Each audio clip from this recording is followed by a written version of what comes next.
In this video, I will be showing you how to receive TikTok notifications on Amazfit Bip 3 Pro smartwatch. The first thing you need to do is download the Zep app. Once you have downloaded the Zep app and it's synced to your smartwatch, you are going to open the Zep app, then select Profile.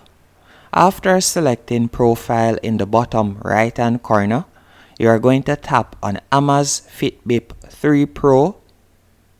Then from here you are going to select Notification and Reminder, and you are going to tap on App Alerts.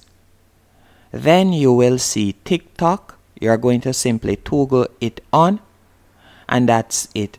That's how to receive TikTok notifications on Amazfit Bip 3 Pro smartwatch. Hope you found this video helpful and informative.